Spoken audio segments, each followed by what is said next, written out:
মাম্মা, বাইরে বৃষ্টি হচ্ছে, কিছু খাওয়ার মন করছে।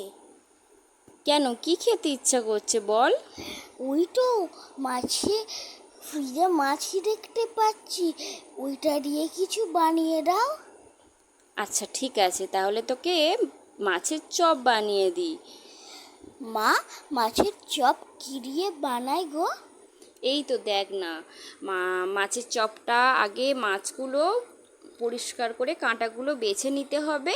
তার আগে সিদ্ধ করে নিতে হবে। সিদ্ধ করা মাছগুলোকে তুলে কাঁটাগুলো বেছে দিয়ে তারপরে তাতে হলুদ, লঙ্কা, নুন, বেসন, পেঁয়াজ পরিমাণ মতো, একটু গরম মশলা পরিমাণ মতো দিয়ে ভালো করে নুন দিয়ে সেটাকে ভালো করে মাখতে হবে, মেশাতে হবে। দেখ মিশিয়ে নিচ্ছি।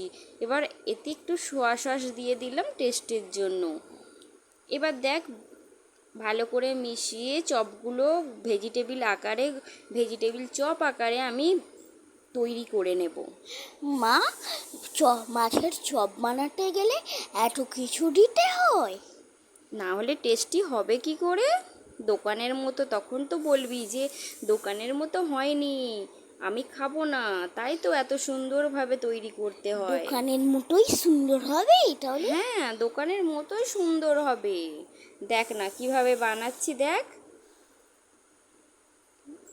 দেখ এবার ভেজিটেবিল আকারে গড়ে নিয়ে এটাকে আমি তেলের মধ্যে ফ্রাই করব।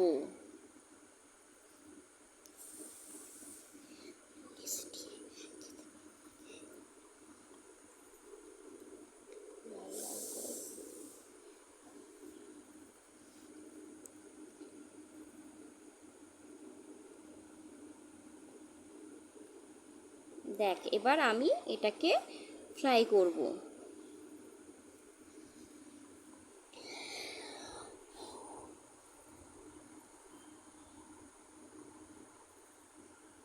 দেখ বেসনের মধ্যে আর একবার আমি এটাকে মিশিয়ে নিচ্ছি যাতে এইগুলো ভেঙে না যায়।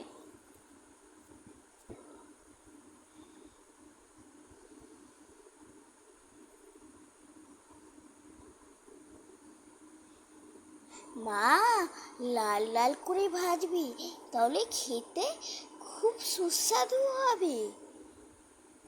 লাল লাল করেই ভেজে দেবো রে বাবা, যখন খাবি তখন বলবি। কি দিয়ে খাবি ভেজিটেবিল চপ? মিউনিস দিয়ে আর টমেটো সস দিয়ে খাবো। ঠিক আছে, যা ফ্রিজ থেকে বার করে নিয়ে আয় তো মেয়োনিজটা আর টমেটো সসটা। ঠিক আছে, আমি নিয়ে আসছি মা। এই দেখ ফিশ চপগুলো এখন ভাজা হয়ে গেছে।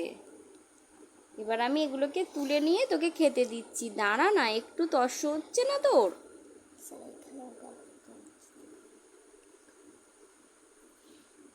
এই নে, মেয়োনিজ দিয়ে দিলাম, এবার টমেটো সস দিয়ে দিচ্ছি। নে এবার পেট ভরে খা।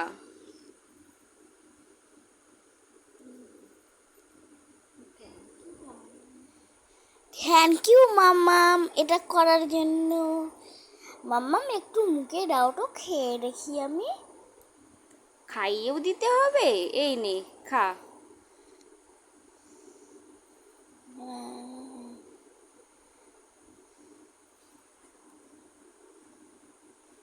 দেখেছিস গরম আছে তো, ভাঙবো কি করে?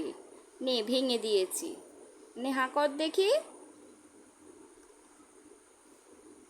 বন্ধুরা, খেতে অনেক সুস্বাদু হয়েছে। আপনারা এই রেসিপিটা বাড়িতে ট্রাই করবেন। টাটা।